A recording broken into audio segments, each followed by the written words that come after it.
After months of working non-stop with barely a moment to myself, I finally decided I needed to get away from it all and regroup. The daily grind of my corporate job was burning me out, and I could feel myself getting more irritable and exhausted by the day. A weekend camping trip in the serene wilderness was just what I needed to clear my head. I researched some remote camping locations in the Rocky Mountains. I eventually settled on a spot deep in the Huemenuche wilderness, near the junction of the Los Pinos and Piedra rivers. According to the map, it was at least a 6-mile hike through rough terrain to reach the camping area I had chosen. Perfect, I thought. This would guarantee the solitude I was craving. After requesting a few days off and getting my gear together, I loaded up my trusty Subaru and began the long drive from Denver out to the Huemenuche Wilderness Trailhead. The drive took me south through Colorado Springs before turning west towards the towering San Juan Mountains. I soaked in the dramatic mountain scenery as the paved roads turned to gravel, then dirt, taking me farther and farther from civilization. By early afternoon, I had reached the Huemenuche Wilderness Trailhead, little more than a small clearing for parking with a register box and bulletin board. The parking area was empty except for one other vehicle, an older Model 4 covered in dust and trail stickers. Looks like I wouldn't be entirely alone out here, though the other camper was likely miles away in another valley. I parked, signed the register, hoisted my heavy pack onto my shoulders, locked the car, and set off down the trail leading into the wilderness area. My shoulders immediately protested under the weight of my pack, which I had loaded down with 7 days' worth of food, water, first aid supplies, and other gear. I would need to be fully self-sufficient out here. The trail immediately switched back steeply uphill into the forest of pine and aspen. My heart rate quickened as I focused on my footing over roots and loose rocks, breathing in the crisp mountain air scented with pine and sage. This challenging hike was just what I needed to take my mind off work and everything else. Out here it was just me and the wilderness, exactly as I wanted it. I hiked for several hours, stopping occasionally for water and to catch my breath. As the sun sank lower, the trees cast lengthening shadows across the trail. I pushed myself to make it at least 3 miles before losing daylight. Just as I was beginning to think about finding a campsite, the trail crested a rise and opened up to reveal the confluence of 2 rivers ahead. A large open meadow spread out, ringed by forest and sweeping mountain vistas. This is it, I thought. My home for the next week. I made my way down the trail to the rivers, scanning the meadow for the best tent spot. I chose a flat area beneath some trees on the meadow's edge with a constructed rock fire ring, signaling it was an established camping area. This spot would perfectly lend itself to relaxing by an evening fire, and the view couldn't be beat. A front row seat to the surrounding valley and mountains that glowed purple as the sun set. By the time I had my tent pitched and gear arranged, it was nearly dark. I quickly gathered firewood, cleared some rocks around the fire ring, and soon had a modest campfire burning. The exertion from the strenuous hike had made me ravenous. I heated up some water and cooked a pouch of freeze-dried camping food. As my dinner simmered, I sank down on a fallen log by the fire, breathing deep and taking in the scene. My shoulders relaxed, and I could feel my mind begin to clear already. Out here, distanced from everyday demands and stressors, I could finally think straight. Nothing mattered except fueling my body and settling in for the night. After devouring my meal, I tidied up my cookware and put any remaining food into a bag hoisted high up in a tree to keep bears from investigating my campsite. Darkness had fully enveloped the meadow now, the only light coming from my flickering campfire. The only sounds were the soft rush of the river and whispers of wind through the swaying trees. I was truly alone. The realization was both daunting and exhilarating. When I could barely keep my eyes open any longer, I extinguished my fire, washed up, and retreated into my tent. I left the rain fly off my tent so I could stare up at the sea of glittering stars as I drifted off to sleep. Out here, distanced from any light pollution, the Milky Way shone brighter than I had ever seen it. I took it all in for a few moments before exhaustion overtook me. Surrounded by the muted symphony of the wilderness at night, I fell into the deepest and most restorative sleep I'd had in months. The melodic chorus of the wilderness lulled me into a deep sleep within minutes. The soft, babbling stream sounded like a lullaby, punctuated by the occasional hoot of an owl or rustle of wildlife in the forest. As I lay cocooned in my sleeping bag on the hard ground, the day's exhaustion overtook me. The strenuous hike had drained what little energy reserves I had left after months of overly caffeinated, stressed-out days chained to my desk. Out here, my mind had nothing left to do but power down and recover. As I drifted off, I hoped for dreams filled with aspen-lined ridges and endless alpine vistas. I thought about how, just beyond the walls of my flimsy nylon tent, all sorts of creatures were stirring under the cover of darkness. Perhaps a bear wandered through the camp, catching my scent but lumbering onward. A mountain lion might slink through the high grasses in pursuit of a rabbit, paying me no mind. And countless smaller animals like foxes and raccoons went about their nighttime routines. But in my rapidly descending drowsiness, these thoughts of what lurked outside barely registered.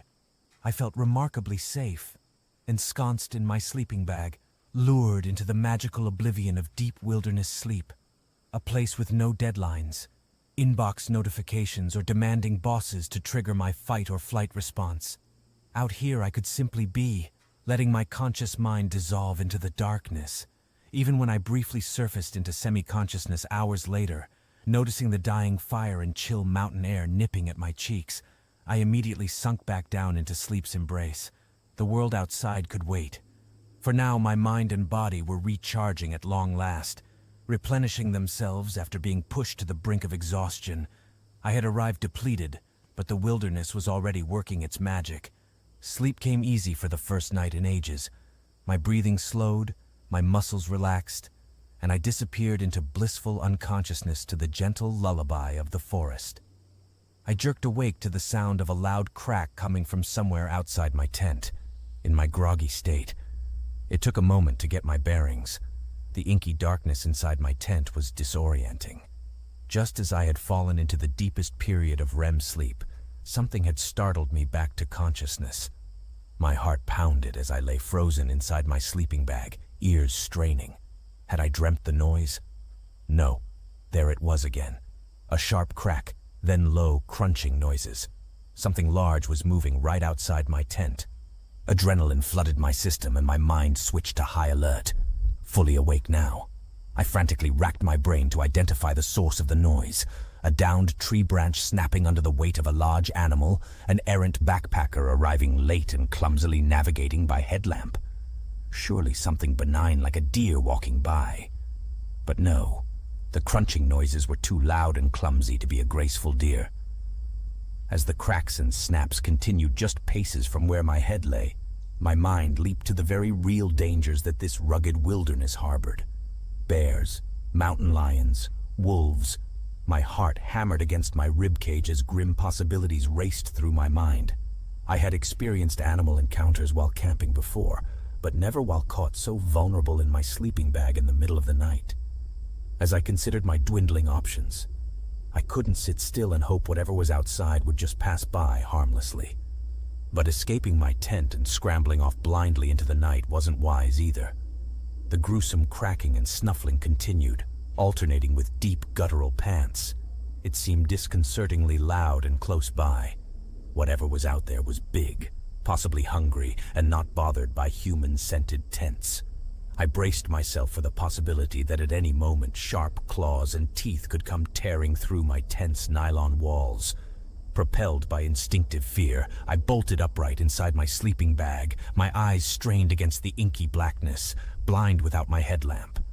I sat motionless, every muscle tensed and ready to react. My breathing came in short, panicked gasps that I struggled to muffle. I couldn't let whatever was outside know I was awake and alert. Surprise would be my only advantage if it was indeed a dangerous predator. The gruesome cracking drifted through the still night air again. The noise was so out of place amidst the peaceful nocturnal sounds of the babbling stream and gentle wind. Something was very wrong here. I racked my adrenaline-flooded brain for an explanation, fighting the urge to panic. It didn't sound like the careless steps of a clumsy backpacker or deer.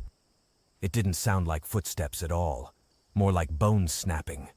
But what animal could make such an awful noise right here in camp? A truly chilling thought crept into my frantic mind. What if the noise wasn't an animal at all? We were miles beyond any help or witnesses. What if somewhere in these vast mountains, cut off from society, a depraved person had made a remote camp their haunt?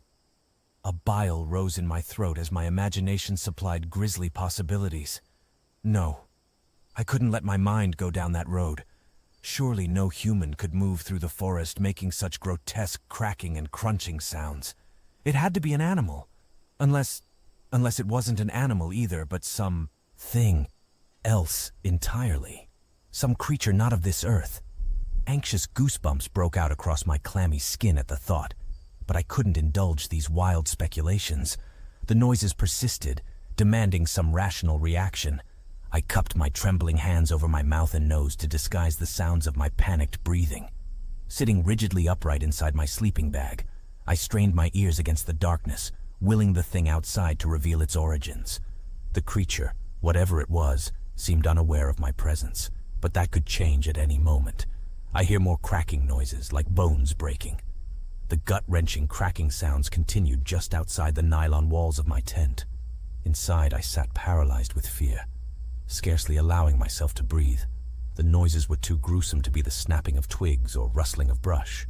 Each crack was different, sometimes dry and brittle, other times sinewy, almost wet.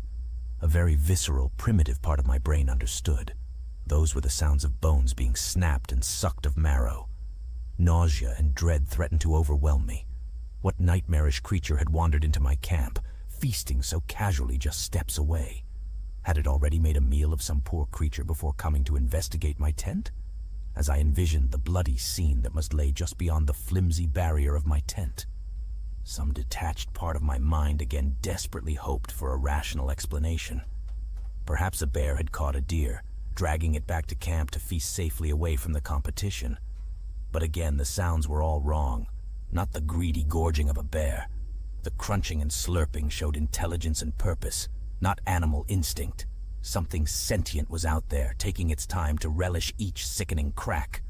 I shuddered, imagining it expertly picking flesh from bones before casually snapping them open to lap up the marrow inside.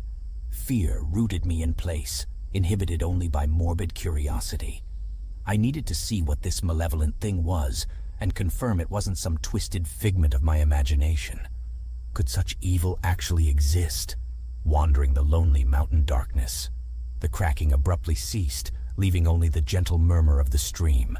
A deafening silence descended, broken only by the frantic hammering of my heart. The predatory thing had paused, but I had no doubt it remained right outside. Perhaps it had detected my presence after all. I sat petrified, praying the fragile tent walls would conceal me. It's buying time to formulate some plan of escape or defense.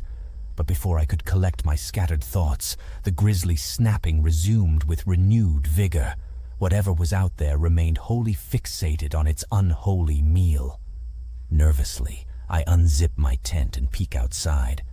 My morbid curiosity finally overpowered my fear. I needed to know what hellish thing lurked just beyond the wafer-thin nylon walls of my tent. As the awful cracking continued unabated, I realized no help would arrive to scare the beast away.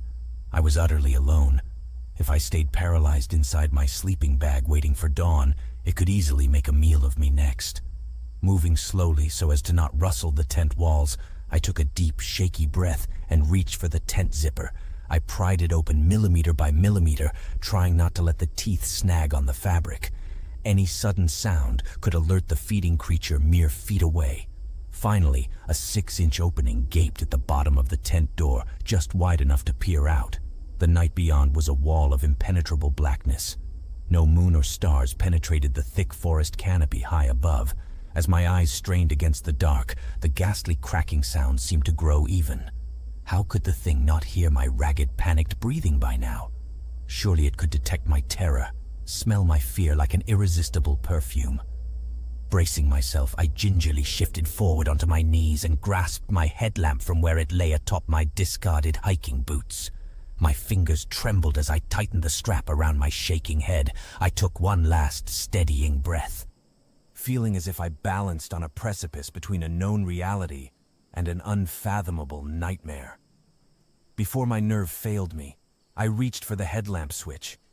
In the split second before the LEDs flared to life, the ghastly cracking paused, as if in anticipation of finally glimpsing its gruesome perpetrator. Shielding my eyes against the blinding beam, I leaned my face towards the narrow gap at the base of the tent door and looked outside. In the glow of the dying fire, I see a tall, skinny humanoid creature crouched by the fire, eating something. As my eyes adjusted, I zeroed in on the dying campfire and the creature hunched over it. Terror seized my pounding heart as the creature's outline came into focus. A tall, rail-thin humanoid figure folded nearly double over a small, dark mass. My headlamp reflected off its slick black eyes as it lifted its face from its meal to squint into the light. Its features were horribly human-like, but elongated and distorted. The pale flesh of its bald head was pulled tight across an angular skull. Its mouth, smeared with dark fluids, contained a jumble of long, jagged teeth. My light followed the curve of its unnaturally bent spine down to where it hunched beside the faintly glowing coals. The scarred flesh of its elongated limbs was stretched thin over protruding bones.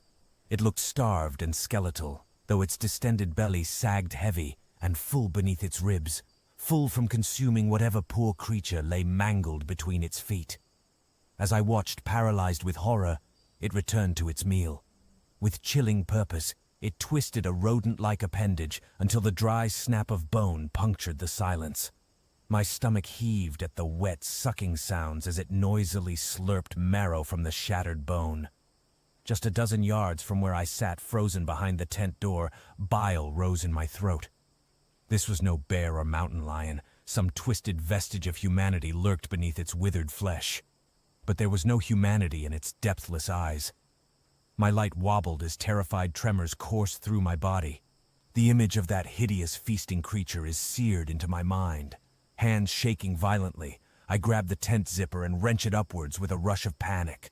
I seal the door tight and scramble backward until I hit the far nylon wall, desperate to put distance between myself and the monster outside. My whole body trembles uncontrollably as I huddle in my sleeping bag. I squeeze my eyes shut, but all I see is the creature. That thing was no natural forest predator. Some twisted human features lurked beneath its withered flesh, but no humanity resided in its empty black eyes. Fighting nausea, I wrap my arms around my knees and try to melt back into the tent wall. Canvas and nylon feel woefully flimsy now, with only blood-soaked dirt and nightmarish evil lurking inches beyond. I strain my ears for any sound of it approaching, but hear nothing over my own panicked whimpers. That thing could tear open my tent with ease whenever it pleased. I'm utterly trapped and defenseless. Oh God, what have I stumbled into? This was supposed to be a peaceful retreat into nature. Tears burn my eyes as I accept how utterly alone I am. No one knows I'm out here. No park ranger or fellow camper will come by to help. I've never felt so small and terrified. Curled in a quaking ball inside my sleeping bag, I desperately try to make sense of what I just witnessed. Some logical part of my brain claws for a rational explanation. A rabid bear, deranged mountain man. I squeeze my eyes shut, wanting to reject the reality of what I saw. Maybe altitude sickness was making me hallucinate. I had read wilderness solitude could do strange things to the mind, but the image of that creature is seared too vividly in my memory, and the awful sounds had been all too real. No simple hallucination could explain the primal fear I felt in its presence. As I lie paralyzed inside my tent, my mind flashes through legends I had scoffed at before tonight. Old folktales are passed down through generations of the Navajo and Ute tribes who once inhabited this valley, and bloodthirsty skinwalkers. The Wendigo, that emaciated demon of insatiable hunger. I had dismissed them as quaint myths, scary stories to thrill around a campfire, but felt in my bones some truth lurked in those old warnings, never to wander the mountains alone at night. In the dark pine-scented recesses, long divorced from modern reason, primal evils still roamed, and I had foolishly stumbled right into their domain. I can't resist another glimpse. Holding my breath, I crack open the tent once more. The creature remains hunched by the fading fire. It picks greedily at the scattered carcass between its feet, oblivious to me. Everything about its physiology seems slightly misaligned, its proportions not quite human. It hunches over its meal like a mantis. Limbs twisted unnaturally, joints bending the wrong way. As it tears sinew from bone with its teeth, its face disappears inside the animal's ribcage. My gut churns at the wet tearing sounds punctuating the quiet night. I should look away, but I'm locked in place. My blood turns to ice. The creature suddenly stops feeding and goes still. It turns slowly towards my tent.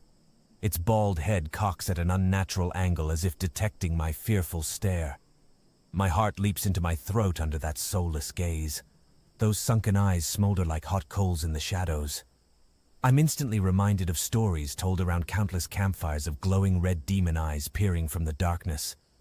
But I had laughed them off as creative fiction, a metaphorical warning not to mistake wild animals for monsters. Now I know the truth. The red-eyed devils of folklore are real, and one is looking right at me. My muscles lock up, unsure whether to remain still or run.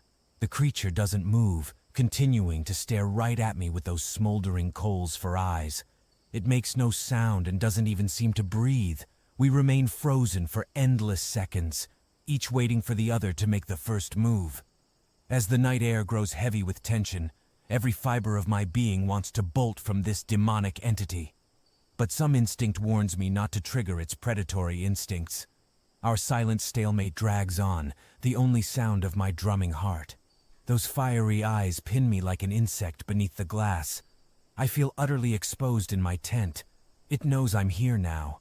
I can only pray dawn comes before it decides to end our standoff.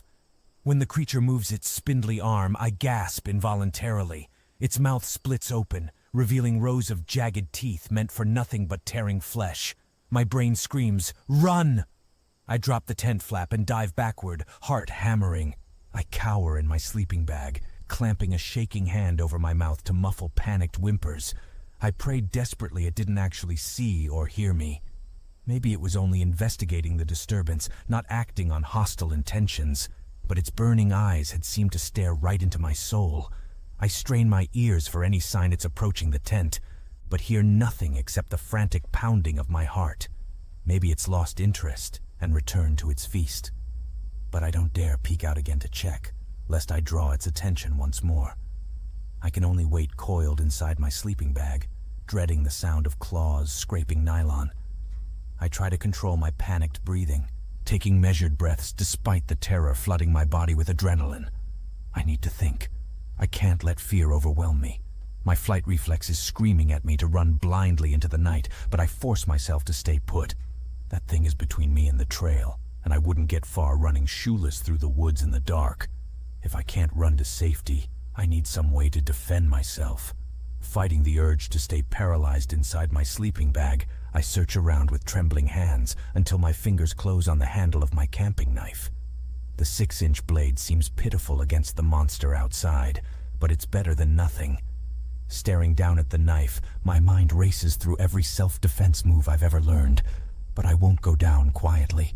Grasping the knife with white knuckles, I try to still my galloping heart. I'm ready to fight for my life if that demon comes for me. With my knife clutched tightly in my fist, I work up the courage to peek outside again.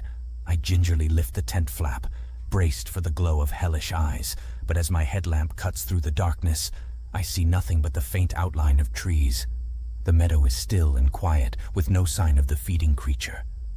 I sweep my beam across the dying campfire, finding only the gnawed animal remains scattered around the periphery. The creature must have slipped off into the forest to digest its meal. But I don't fool myself into thinking it's gone for good. I scan the tree line, wondering if its black eyes are staring back from the shadows, toying with me. The silence presses in from all sides, no crickets chirping, no owls hooting. Even the wind seems to have died. It's as if the whole forest holds its breath, also dreading the creature's return. With my knife clutched in a sweaty grip, I unzip the tent just wide enough to crawl outside. I have to find signs of where it went and make sure it's not lurking just out of sight. Knife raised, I step out into the choking darkness. Slowly I emerge from my tent, knife ready, and search for any sign of the creature. Heart hammering, I sweep my headlamp in a slow arc around the campsite. My ragged breaths seem deafening, breaking the stillness. I expect the creature to leap from the shadows at any moment, but I'm met only by silence. Stepping as lightly as I can in my clumsy hiking boots, I move toward the remains of the fire. The creature's victim looks to have been a small deer or sheep. Tufts of coarse fur cling to ragged strips of skin and splintered bones. My guts twist at the unnatural angles of the broken limbs where it has feasted. I scan the surrounding forest, but find no trails or traces leading away from camp. Crouching slowly, I search for footprints or markings in the dirt, but the ground is trampled and blood-soaked from its meal. If it left tracks, they are lost among the carnage. I spin my headlamp beam over each tree and bush, eyes straining for claws or mottled flesh, but find no signs of where the demon has gone. It has simply vanished back into the unfathomable wilderness. Out there, it moves stealthily through paths no human knows. Fighting panic, I back up toward my tent, knife poised to strike. Heart still racing, I replay what I witnessed. The image of that gangly creature feasting beside my campfire is seared into my mind. I can still smell the iron tang of blood mixed with wood smoke clinging to the air. Looking out again, I take in the full horror it left behind. The ravaged carcass, just a lump of coarse fur and shattered bones now, lies only yards from where I slept. It's a miracle the sounds didn't wake me earlier. Sticky dark fluids soak into the dirt around the remains, tracing where it dragged the poor beast into camp to feed. I stare into the empty forest, half expecting to see its hunched form stalking between the trees. But the woods are still. Somehow, it has slipped away just as stealthily as it arrived, leaving only the carnage strewn around my camp to prove I didn't imagine the whole nightmare. But I know, viscerally, that it's out there somewhere, under the cover of night, and that it will return. My only hope is to escape this cursed place at first light. I won't spend another night at its mercy. I duck back into my tent, zip it tight, and huddle sleepless until dawn, knife clutched close as my only defense against the horrors roaming these mountains. Part of me wants to cut my losses and flee this cursed place, racing blind down the trail until I collapse from exhaustion or hit civilization. But attempting to hike out now, in the dead of night, would be suicide. Without gear or lights, I'd be easy prey for both natural predators and whatever unnatural evil roams these woods. Exhaustion and fear would leave me stumbling helpless in the dark. As much as I ache to flee, I know my best chance is to wait for dawn's light before making my escape. Come daybreak, I will pack as quickly as possible and retrace my steps out of this valley, not stopping until I reach my car. Let it have my campsite. I just desperately need to escape its reach. Until then, I have no choice but to endure the remaining nightmarish hours here, jumping at every rustle and crackle from the forest. All I can do is grip my knife and pray for sunrise. I sit frozen inside my tent, eyes strained wide against the darkness. Adrenaline courses through my veins, screams at me to run even though I know fleeing blindly into the woods would mean certain death. Staying put goes against every instinct, but I force myself to remain still and quiet, listening intently past my own shuddering breaths. The faintest crack or rustle makes my heart seize. Every minute that passes without hearing its approach helps bolster my courage. Can it really be gone? As the hours drag on, I gradually begin to pray that it has slunk back into whatever hellish crevice it crawled out of for the night. Once it is fed, its bloodlust subsides for a time, but morning is still an eternity away. I white-knuckle my knife and remain poised to fight or run. Curled in the corner of my tent, eyes wide and fixed on the barely parted zipper, I keep endless watch for a return of the creature that may stalk these woods eternally. Eventually, dawn finally arrives and I force myself to closely examine the carcass by the cold fire pit. Crouching down, I see it was a young deer, its ribcage cracked open and leg bones shredded. Dried blood stains the dirt and mats the coarse fur. The poor thing's head is completely missing. I search the surrounding area for any tracks or signs of what dragged it here, but find nothing definitive. No footprints or claw marks show the creature's path. It's as if the deer's mutilated body appeared here by magic. Picking through the bones with a stick, I search for any clues about what the creature was. The leg bones are splintered at unnatural angles, far too large to snap using just hands. No other animal tracks surround the area. I'm utterly perplexed. A bear or mountain lion would have left traces and made quick work of the carcass. This careful picking of the bones suggested intelligence and purpose that no wild animal. But finding no answers in the remains, I can only shake my head and continue dismantling the camp. The bones and fur make me think it was some kind of animal, but larger than any I know of. Studying the carcass filled me with dread. No normal predator could have slaughtered it so meticulously right in my campsite. The creature hadn't simply killed for food. It had toyed with the deer, carefully extracted. The alarming power needed to cleanly snap those thick bones hinted at something far larger than any mountain lion or wolf. I thought back to bears, but even grizzlies didn't display that level of intelligence when feeding. And the sounds I heard in the night, that purposeful cracking, was no mere animal. Some primal intuition warns me not to search too closely for answers about what unholy presence defiled this camp.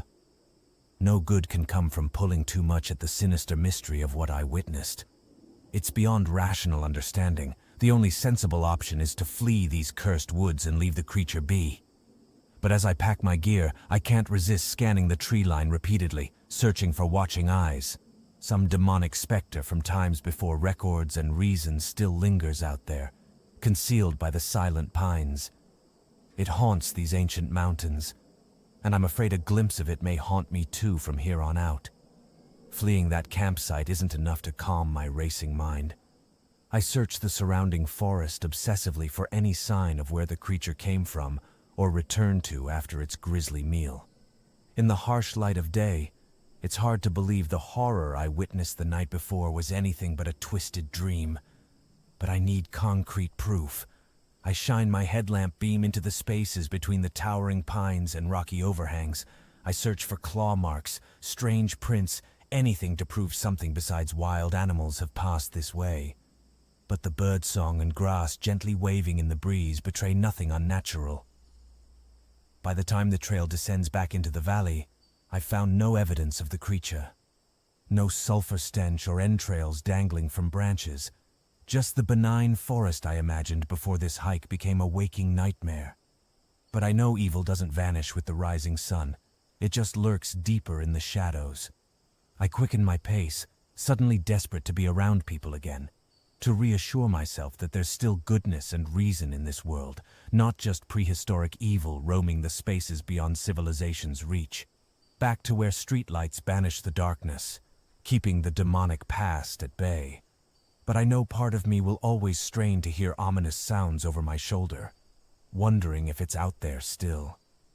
Finally back in cell range after a tense hike out, I grapple with what to do next. Part of me knows I should tell the authorities something unnatural is lurking up there, if only to warn others away. But the reasonable part of my brain screams that I'll sound utterly insane, trying to convince them I crossed paths with some ravenous demon in the woods. They'll chalk it up to a bad dream, exhaustion, letting my imagination run away from me out in the wilderness alone. It would be my word against, well, nothing. I have no proof beyond the fragmented bones and dried blood I left behind. No photos or tracks to back up my wild claims. Who would believe such a fantastic story without evidence? Even I'm struggling to make sense of what I saw, as I put more distance between myself and that cursed valley. Maybe it's better to chalk it up to a delusion and simply vow to never camp alone again. Perhaps forgetting would be wiser than inviting ridicule and worry by sharing my impossible tale. Maybe silence is the only way such dark knowledge can be handled, by leaving it buried forever in that remote place where nightmares prowl. I play out the various scenarios in my mind. I could tell the ranger who patrols the trailhead, but I know how improbable my story sounds. With no photos or tracks or any real proof, I have a feeling he'd smile politely while reaching for the number of the nearest mental health facility. I can already imagine him telling others later about the clearly unstable hiker who spun some yarn about a monster in the woods. Word would spread, and soon I'd be known as just another delusional eccentric, unable to handle being alone in the wilderness. Maybe I could anonymously share my experience on a hiking forum, but even that poses risks. In the age of IP addresses and digital footprints, anonymity is never guaranteed. And what if other hikers venture out there trying to find proof themselves, only to also stumble into mortal danger? Could I live with that guilt? No, without any evidence, keeping this to myself seems the only option. Let people go on believing wilderness monsters are only metaphors, figments of overactive imaginations. The human mind can't comprehend such eldritch horrors anyway. Reality must remain undisturbed by such dark knowledge. It's better if what I encountered out there stays buried unseen, like an ancient beast slumbering deep beneath the mountain's rocky bones. Some things people were not meant to witness. Now I understand why certain secrets are kept by those wise enough to shelter humanity from what lurks at the fringes. After much debate, I opt to continue my planned backpacking route, partly as a way to prove, both to myself and to the watching wilderness, that I refuse to be so easily intimidated. I won't let this sinister encounter disrupt my life. I'll finish this trip on my own terms, albeit with heightened caution. At the next campsite, I choose an open clearing with clear sight lines, avoiding anywhere densely wooded. I prepare an earlier dinner while the sunlight remains, then gather extra kindling to keep my fire brightly burning all evening. As darkness falls, I scan the night woods continually, looking and listening for anything out of place. Resting in my tent, I sleep in fitful patches rather than drifting off fully, grasping my knife in white-knuckled fists. But the expected attack never comes. The creature seems confined to that lone, cursed valley for now. In subsequent days on the trail, I find myself starting at every unexpected sound.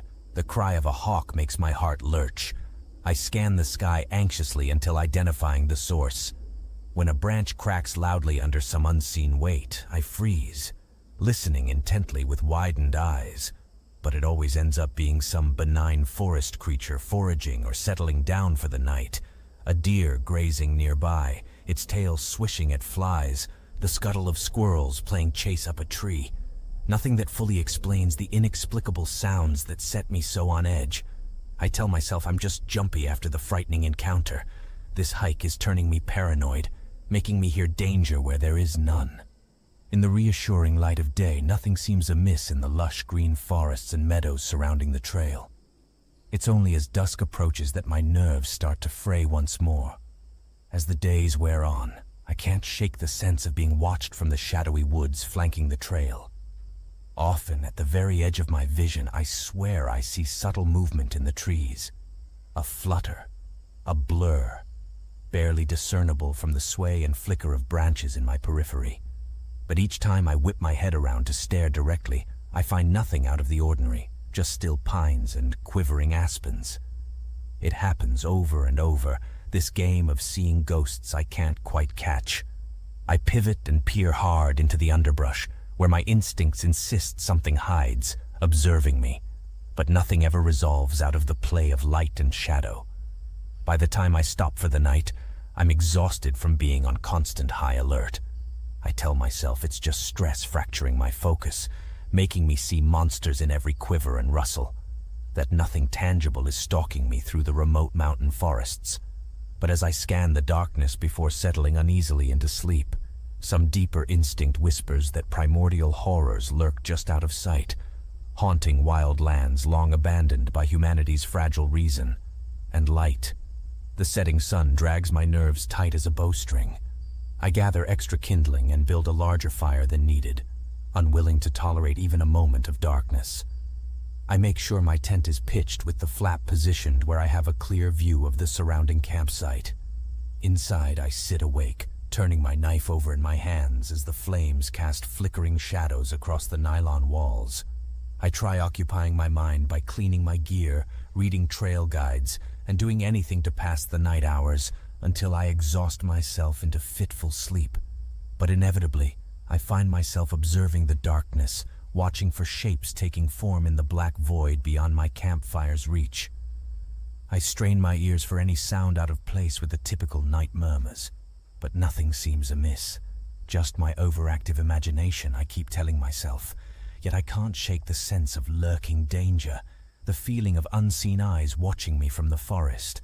This land feels haunted by something ancient and hungry, still roaming the deepest mountain wilderness while civilization sleeps unaware. So I keep my blade close and the fire bright, determined to make it through each endless night. It's my final night out on the trail before returning to civilization at last. Trying to relax at the campsite, I'm just starting to think the trip may conclude without further incident. But then, just after dusk, I hear the throaty crunching sound, so subtle yet instantly familiar. It saps the warmth from my bones like a douse of icy water. I go still, listening intently past the pounding of blood in my ears. The crunching continues intermittently. Something out there is feeding. Crack. Crunch. Slow, almost leisurely sounds of jaws crushing bone, extracting marrow. No rush, no urgency. The confident dining sounds of an apex predator totally at ease in its environment.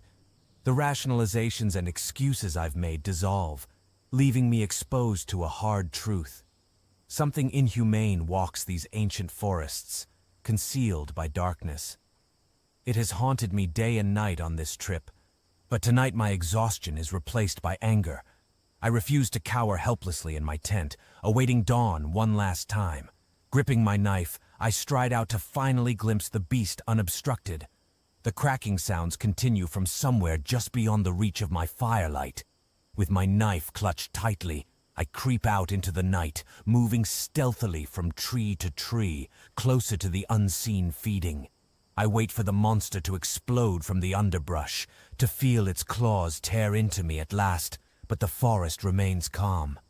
Reaching the outer edge of light near the sounds, I pause behind a wide pine, take a deep breath, and crane my neck slowly around the trunk. In a small clearing just ahead, a large elk lies on its side, legs shattered. And there, with its back to me, the creature hunches over the carcass, blocking most of the elk from view as it feasts. I should retreat silently, but rage roots me in place. Tightening my grip on the knife, I creep forward, determined to face the thing head-on. Suddenly, I step on a branch and it cracks loudly underfoot, making me freeze. The creature stills, then slowly looks over its shoulder directly at me, eyes burning red in the shadows. Suddenly, the fires snap, breaking the spell of adrenaline-fueled courage I'm under. I glance back and see the flames have burned down dangerously low, barely casting light anymore. How long have I been away from camp, chasing phantom sounds in the dark? Too long, I realize with a shudder. I've let this obsessive pursuit lure me away from safety and reason. Shame washes over me as the angry bravado fades, leaving childish embarrassment in its wake. What did I plan to do? If some mythical monster appeared, stab it with my little pocket knife. Feeling like a fool, I turn and hurry back to camp, nervously glancing over my shoulder. But nothing pursues me, just my own racing shadow fleeing before me. Back at the fire pit, I breathe a tense sigh of relief, then stir the embers back to life. The forest remains silent around me now, with no sounds of feeding carrying on the chilled night air. I shake my head, laughing shakily at my foolishness. Being alone in the wilderness has clearly warped my judgment and let imagination run rampant. In the calm fire glow, I feel the comfort of reason settling over me once more. The moment the first rays of dawn filter through the trees, I tear out of my tent, hurriedly packing up camp with shaking hands. I throw everything haphazardly into my pack, not even bothering to fold or organize items. My sole focus is to escape these woods as fast as humanly possible. I kick dirt over the smoldering fire, forego washing any dishes, and gulp down an energy bar as I scramble to take down my tent. The whole time I glance furtively over my shoulder, feeling unseen eyes watching me from the gloom beneath the trees. But no demonic creature comes slinking out of the shadows. For now, with gear strapped quickly to my pack, I take off down the trail at a near jog despite my exhaustion. I put as much distance between myself and that final campsite as I can, not slowing until my legs and lungs scream for rest. Only then do I risk a backward glance. Seeing nothing pursuing me, I continue my escape. I won't feel an ounce of relief until I'm off this mountain for good. My frantic pace continues as I traverse switchback after switchback down the mountain's spine. Despite my legs burning and my breath heaving, I don't dare slow down. The feeling of being tracked and hunted pushes me onward. From time to time, I spot subtle shadows shifting in my peripheral vision, but when I pivot to look, there's nothing except still trees and stones. Still, the primal urge to flee doesn't abate. Some ancient instinct tells me the predatory presence still lurks nearby, toying with me, herding me downhill. I glance over my shoulder so often I nearly trip over roots and rocks right beneath my feet. I know deep down no sanctuary awaits at the trailhead. Whatever evil haunts this untamed land cannot be outrun so easily. But still, I push myself harder, racing the sinking sun. I ignore my body's pleas to rest, sensing this is a race I can't afford to lose. If I don't hit that trailhead before darkness falls, I may never leave these woods again. With that grisly thought driving me like the crack of a whip, I plunge onward recklessly. Never have I been so eager to return to the civilized world. The trees thin out ahead, letting me know the trailhead is near. But relief remains at bay. The prickling sense of being tracked clinging like a burr I can't shake. I force my aching legs into a loping run again. Each time the trail bends out of view, dread wells inside me that the creature will drop onto the path, cutting off my escape. The forest seems to crowd in hungrily from all sides. I don't feel safe enough to glance back even for a second, sensing the presence nearly within striking distance. Is it hurting me? I wonder with rising panic, toying with me like a cat cornering a mouse. My mind fills with sudden certainty that its glowing red eyes are boring into my back from just paces behind. I push myself to an all-out sprint. I round a curve and there ahead lies the trailhead bathed in heavenly sunlight. With a sob, I crash out from beneath the trees into the parking lot. I don't pause, just beeline right for my dusty car, fumbling keys from my pack with quaking fingers. I can still feel fiery eyes probing between my shoulder blades as I peel out, spewing gravel behind my spinning tires. I aim my car straight down the winding mountain road without glancing back. Only once I've put miles between myself and the forest do I dare breathe normally again. With distance, the tingling dread of being pursued begins fading. Still, I watch the rearview mirror closely, half expecting to glimpse something loping after the car just within view.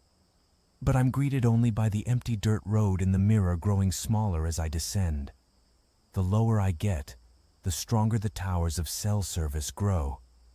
I'm tempted to call someone just to confirm I'm still connected to the civilized world. But what would I say? So I just drive on in solitude. By the time the paved highway appears below, the wilderness feels lifetimes away. I made it out intact, it seems, though part of me whispers the creature allowed my escape. For now, it knows these ashen urban streets offer no refuge. The waxing moon still pulls the tides of unholy hunger. It will be waiting whenever I dare return to the wild reaches. But for today, civilization shields me from its watchful red eyes. I spot my dusty Subaru alone in the trailhead lot, like a life raft bobbing at sea, fishing my keys out with trembling fingers. I waste no time tossing all my gear haphazardly into the trunk. Caution and organization will have to wait. Right now, I need distance. I squeeze the accelerator as the car bounces over the deeply rutted trail leading back to the pavement. My tires spit plumes of dust that cloud the rearview mirror, concealing any pursuers. Not that I dare check. My eyes stay glued ahead. The forest crowds claustrophobically down the steep mountain flanks as I take each hairpin curve recklessly fast. Any moment, a large creature could lunge out from the tree line, forcing me into a deadly skid. But somehow I stay on the treacherous dirt road, my knuckles bone white on the steering wheel. At long last, the paved highway appears ahead. I sob with relief at the sight of painted lines and widened lanes. As I turn onto the smooth asphalt, the vice grip of terror around my chest finally loosens. I made it. The further I get from the densely wooded mountain wilderness, the easier it becomes to breathe. As the forest gives way to rolling foothills and open ranchland, some of the tension eases from my white-knuckled grip on the steering wheel. The warm and open countryside makes the shadowy, close-pressed trees feel miles away. I crack the car windows and let the fresh air clear away the lingering piney scent of the mountains. Out here under the wide blue sky, The austere peaks feel less like a sanctuary and more like the imposing battlements of some Gothic castle concealing ancient decay behind their facade. As livestock dotting the roadside pastures lift their heads placidly, the creature in the woods starts to feel more myth than memory, just my overworked mind playing tricks, triggered by too many nights alone in the Black Forest. I cling to this rational thought like a talisman, warding off any lingering unease. The further civilization encroaches, the more last night's panic seems foolish. By the time I passed roadside diners and gas stations, I let myself believe the danger was just in my head. Despite my attempts at rational explanations, an instinctual dread lingers inside me. The bone-deep kind, immune to the charms of reason and daylight. Some primal part of my spirit that still crouches by ancient fires knows what I witnessed in that wood-defied sane understanding. Once I'm out of the mountains, I check into a motel to shower and change clothes. I don't feel fully at ease until I've reached the outskirts of the nearest town down in the lowlands. Do I finally start to unwind my white-knuckled grip on the steering wheel? Civilization never looked so welcoming. I pull into the lot of the first motel I see, not caring that it looks worn down and dodgy. All that matters is putting a sturdy roof and locked door between myself and the mountain night. The bored receptionist barely glances up as I book a ground-floor room. I make a beeline right for the shower, scrubbing trails of dirt and stale sweat from my skin until the water turns ice cold. Dressing in clean clothes, I already feel half human again. I order a pizza, suddenly ravenous after burning so much nervous energy. Only after devouring the entire thing do I collapse, exhausted onto the lumpy mattress. In minutes I drift off, soothed by the muted sounds of traffic and televisions next door. No silence, no watching woods. For the first night since that encounter, I slept like the dead. The next morning, rested and refreshed, I was able to think more rationally again. Should I tell someone in authority about my experience? But who would take such a bizarre story seriously? I can already imagine a ranger or police officer struggling to keep a straight face as I describe the humanoid creature gorging itself by my camp. They get kooks all the time spinning wilderness tall tales. At best, I'd get a patronizing smile and reassurance that I'd just had a run-in with a curious bear. No, speaking up will only make me a source of amusement for those meant to protect hikers and campers. Once word spreads, I'd be blacklisted from any group expeditions, banned from serious outdoors forums. I'd be just another delusional eccentric who couldn't handle being alone among the trees. I return to my motel room as dusk settles outside. No more camping out tonight. I'm sticking to the security of 4 walls and a locked door. I draw the curtains, shutting out the growing darkness. I clean up and brush my teeth. A hot shower helps wash away the lingering foulness and sweat from my time in the woods. Finally, I collapse onto the lumpy mattress, letting my exhausted body sink into the cheap polyester sheets. I take comfort in their artificial, chemical smell. Nothing at all like pine needles and rich soil.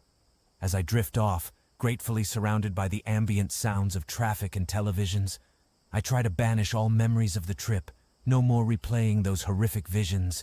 I just want blissful, empty sleep, a reset before heading back to my regular life tomorrow. Mysteries still tread ancient paths not meant for human eyes, but for now, I just want forgetfulness. Each time I close my eyes, all I see are hellish glowing coals hovering in darkness. No matter how I try to distract myself, exhaustion inevitably overtakes me, and then it's waiting, those crimson embers peering from the shadows. Sleep brings no respite. The eyes follow me into fitful dreams, hovering at the foot of my bed or beyond the motel curtains, brooding and hungry. In my dreams I try to run, but those flaming eyes paralyze me. Each time I jolt awake again, heart racing, only to reluctantly close my eyes once more as dawn remains distant. The nightly struggle continues until I slip into twitchy half-sleep, too exhausted to keep fighting, yet too unnerved to fully rest. As the first light finally slants through the curtains, I feel a little relief. I wake early after yet another restless night, haunted by glowing red eyes hovering in the darkness. The thin motel walls and lumpy mattress provided little barrier against my lingering unease, and point my car toward home. Maybe in the comfort of routine, the trip will begin fading into a dark dream. But when I blink, I still glimpse fiery eyes staring back from the shadows. Over the next few days, settling back into my normal life, I can't seem to sit with my back to windows or dark doorways. My neck aches from constantly craning to peek behind me, convinced I'm being tracked by something just out of sight. At random moments, the hair on my arm stands up, possessed by the certainty of not being alone in the room. Whipping around, I find only familiar surroundings: the sofa, the cluttered bookshelf, the curtains wavering in the breeze, but I can't shake the prickling dread of an unseen presence, just like in the mountain pines. My rational mind scolds me for jumping at the shadows at home in my own safe suburb. Yet instinct continues pulling my gaze back to scan the darkened glass, peering out into the night pressed up against the panes. Some ancient animal sense is convinced the darkness conceals hungry eyes, quietly stalking familiar ground made alien. Every shadow and rustling leaf puts me on edge as I drive out of the Rocky Mountains. I startle at every whisper and flutter, primed for threats that never come. My next-door neighbor's wind chimes make my pulse spike until I register the harmless tinkling sound. Squirrels in the branches are surely rabid predators, rushing to pounce until proven to be just foraging for nuts. The neighbor's tabby cat watches me warily from the fence, and I wonder if it also senses the lingering wildness I carry, the faint but unmistakable mark of an apex predator. Or perhaps it smells the fear radiating from me at all times now, sour and acidic. The cat sees a changed creature flinching at things unseen. I try to relegate the paranoia to the Rocky Mountains fading in my rearview mirror days ago, but the suburban streets provide no more safety than the forest trails. Any shadow could morph into crouching demon forms or glowing eyes with only the passage of the sun across the sky. Once senses are awakened, they remain vigilant for the unseen everywhere. The first night back home, I awakened screaming, torn from a nightmare of being stalked through a moonlit forest by a skeletal creature. In daylight's reassuring glow, the memories seem less vivid, more like lingering night terrors than actual encounters. I almost convinced myself the whole thing was born of exhaustion and too much time alone in the quiet of the woods. But night falls again, bringing restless sleep and renewed visions. Glowing red eyes peer from the closet and beneath the bed. The creature perches atop the headboard, breath whistling as it salivates. I awaken screaming, unable to deny reality. Something uncanny found me out there in the untamed wilds and has followed me home. I replay the events in my mind, considering more rational explanations. It was late. I was exhausted and on edge after days alone. The fire cast deceiving shadows, distorting reality. My headlamp created phantom shapes in the darkness. The gruesome snapping and cracking were just branches falling or perhaps a bear foraging nearby. Letting my imagination run wild out there alone was understandable, but nothing supernatural crossed my path. I even chuckle, thinking back on grabbing my little pocket knife against imaginary monsters. Watching too many scary movies clearly fueled those bizarre fantasies. Eventually, I fell back into my work schedule and daily habits. Soon, I rarely think back on those strange nights spent jumping at shadows and sounds invented by darkness. The trip takes on a surreal, dreamlike quality in my recollection. I chalk it up as a disorienting detour from reality, induced by too much isolation. Sometimes, when I see a trailhead sign while driving or catch a whiff of campfire smoke on the wind, goosebumps still prickle my skin. A dull unease lingers in my animal brain, recalling those endless nights of dread in the pathless woods. But then, the civilized daylight dawns in my conscious mind once more, relegating monsters back to the realm of nightmares. I carry on, leaving that unsettling dream buried in the past. The creature visits nightly now in my dreams. Glowing eyes hover at the foot of my bed and beyond my curtains, radiating malevolence. No matter which direction I turn, its gaze follows. Sometimes the nightmare finds me wandering a shadowy forest, desperately lost until those hellish red eyes blink open before me in the darkness. Other times, the demon perches atop my bed headboard, talons gouging the wood, as it watches me thrash and cry out powerlessly beneath the sheets. I awaken shrieking most nights now, soaked in sweat, unable to banish the visions seared into my psyche. As soon as I close my eyes again, the crimson orbs reappear as if imprinted on my eyelids. The nightmares motivate me to avoid anything triggering those traumatic memories again. No more solo camping trips or isolated activities far from others. I realize my mistake was tempting the unknown and unknowable alone in those remote mountains. When friends invite me camping, I make excuses. The thought of returning to the wilderness, removed from civilization's comforting streetlights and paved roads, fills me with visceral dread. I know those blood-red eyes still lurk among the trees, waiting for night's descent. Details growing hazy with time. The creature's ghastly features and unnatural movements become harder to precisely recall. The vividness of its presence visiting my dreams each night diminishes. Weeks go by without thinking of the trip at all, my mind occupied by work, family, and everyday routine. Occasionally, a news story about a lost hiker or camper gone missing in the mountains prickles my neck hairs, stirring a dull unease. But I push it down, writing it off as lingering superstition. Sometimes a night breeze causes the bedroom curtains to sway, casting looming shadows, and I freeze, heart racing for no clear reason.